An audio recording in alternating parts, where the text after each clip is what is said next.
वजूद में आने के बावजूद भी अगर ये दो एटम्स फिर से आपस में क्या नजदीक आने की कोशिश करने लगी, अट्रैक्टिव फोर्स भी वहां पे जनरेट हो गया, रिपल्सिव फोर्स भी जनरेट होगा। अगर ये दोनों फोर्सेस डेवलप होने के बावजूद अगर ये फिर से और नजदीक आने लगे, दैट उसका मतलब ये है कि जो अट्रैक्टिव फोर्स है वो डोमिनेट करने लगा, किस पे, रिपल्सिव फोर्स पे।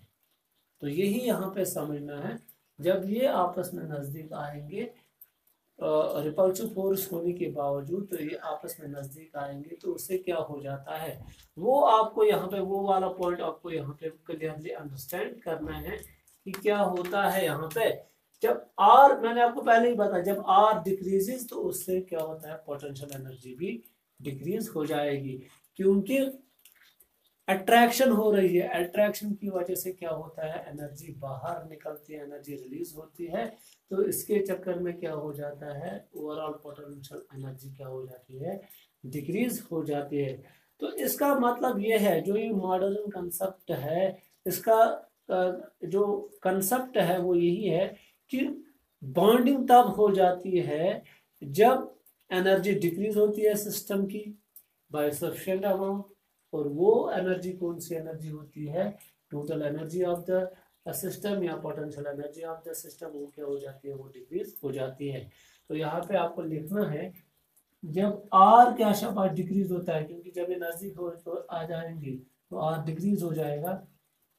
तो आपके कहने का मतलब, अगर ये सब आपको दिमाग में ये क्वेश्चन आएगा, अगर आर क्या हो जाएगा डिक्रीज, तो पोटेंशियल एनर्जी इंक्रीज हो जाएगी।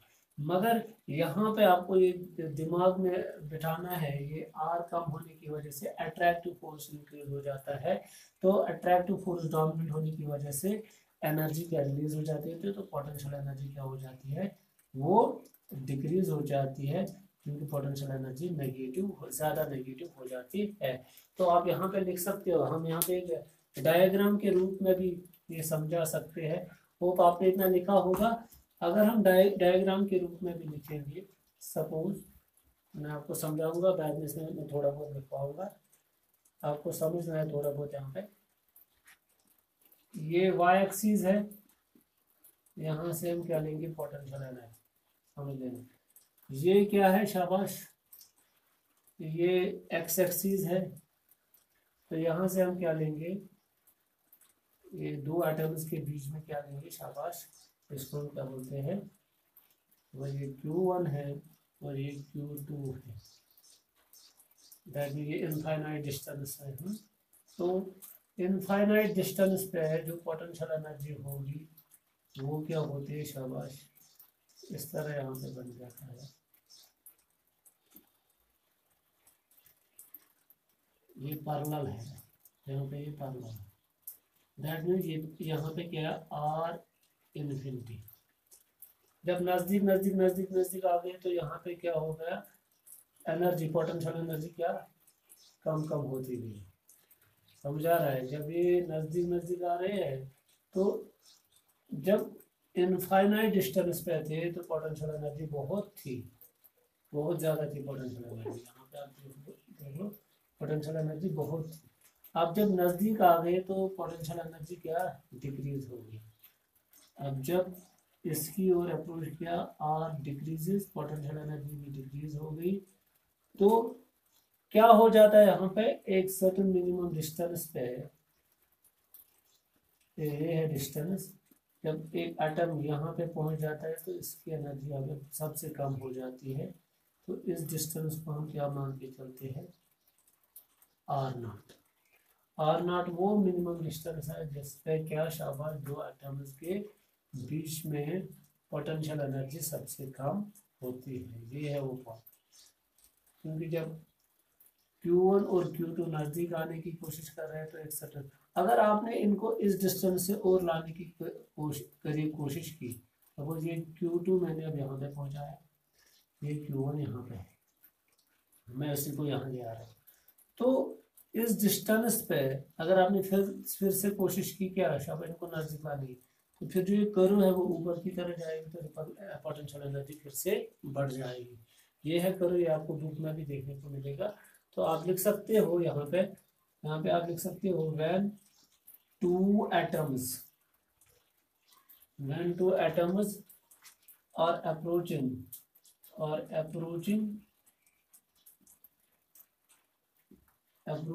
शाबाश each other तो वहां पे क्या होता है, there is a force of attraction as well as force of repulsion. ये लिखो यहाँ, there is a force of attraction as well as force of repulsion, but if they are, अगर वो फिर से और नजदीक आने की कोशिश कर गए, if they are approaching further, then force of attraction dominates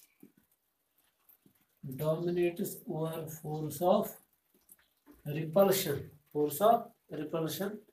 तो ये यहाँ पे आपको लिखना है, डोमिनेट करता है ओवर, तो उससे क्या हो जाता है, and hence potential energy of the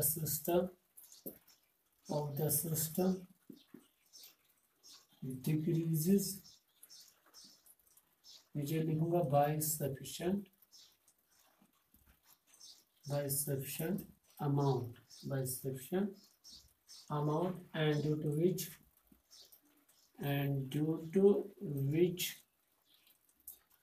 molecule becomes stable. ये यहाँ पे आपको याद रखना है। और मैंने वो भी बताया आपको कि कैसे नोबल गैसेस को वो करना पड़ता है, उनको इनर्ट गैसेस या नोबल गैसेस की तरह वो बिहेव करना चाहते हैं, तो उसके सिलसिले में वो अपना ऑक्टेट कंप्लीट करते हैं। वो वाला कंसेप्ट भी मैंने बताया। तो ये था कंसेप्ट किसका।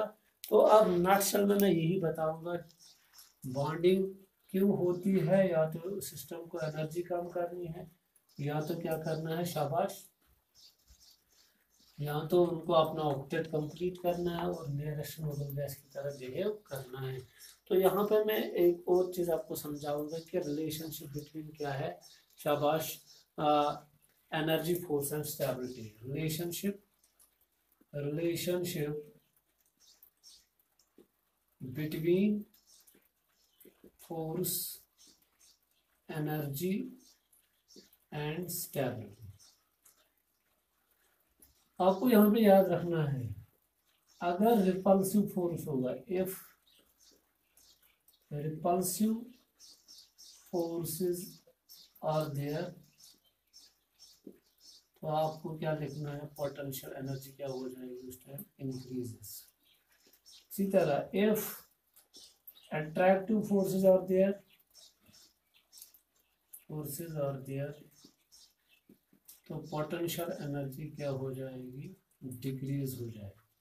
तो ये आपको एक पॉइंट समझना है यहाँ पे। जब भी, अब सवाल है रिपल्सिव फोर्स कब होगा, जब सेम साइन होगी, सेम साइन, चार्जेस में साइन सेम होगी। अट्रैक्टिव जब अपोजिट साइन, तो ये आपको यहाँ पे याद रखना है। तो जब पोटेंशियल एनर्जी इंक्रीज हो जाएगी, तो दैट मीन टोटल एनर्जी भी क्या हो जाएगी यहाँ पे, इंक्रीज। अगर पोटेंशियल एनर्जी, तो टोटल एनर्जी भी क्या हो जाएगी, शाबाश, डिक्रीज, क्योंकि पोटेंशियल एनर्जी ऑलमोस्ट इक्वल किसके बराबर है, टोटल एनर्जी। तो ये आपको यहाँ पे समझना है। तो अब मैं सीधे बताऊंगा यहाँ पे, energy is directly proportional repulsive force inversely proportional to attractive force। Again relation between energy और रिपल्सिव फोर्स और अट्रैक्टिव फोर्स। इसी तरह अगर हम स्टेबिलिटी की बात करेंगे, स्टेबिलिटी का मतलब क्या है, शाबाश, स्टेबिलिटी जितनी क्या, शाबाश, कब होगी स्टेबिलिटी, जब एनर्जी कम होगी, इनवर्सली प्रोपोर्शनल टू एनर्जी। और वो एनर्जी कौन है, ये कम ये ज्यादा, शाबाश, inversely proportional to energy and inversely proportional to repulsive force and directly proportional to attractive force. ये आपको यहाँ पे याद, ये दो चीजें आपको याद।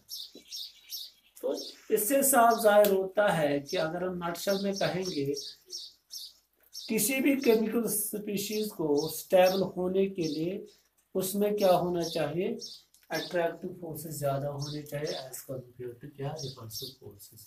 जब भी किसी सिस्टम में अट्रैक्टिव फोर्सेस ज्यादा होते हैं as compared to repulsive forces तो वो मॉलिक्यूल स्टेबल होता है, वो सिस्टम स्टेबल होता है। तो ये था all about what is chemical bonding, what is the cause of chemical bonding. तो नेक्स्ट जो टॉपिक होगा हमारा वो होगा टाइप्स ऑफ केमिकल बॉन्डिंग। तो उसमें पढ़ेंगे हम या तो कोवलेंट बॉन्ड से स्टार्ट करेंगे या तो आयनिक बॉन्ड से स्टार्ट करेंगे। होप आपने अंडरस्टैंड किया होगा। थैंक्स।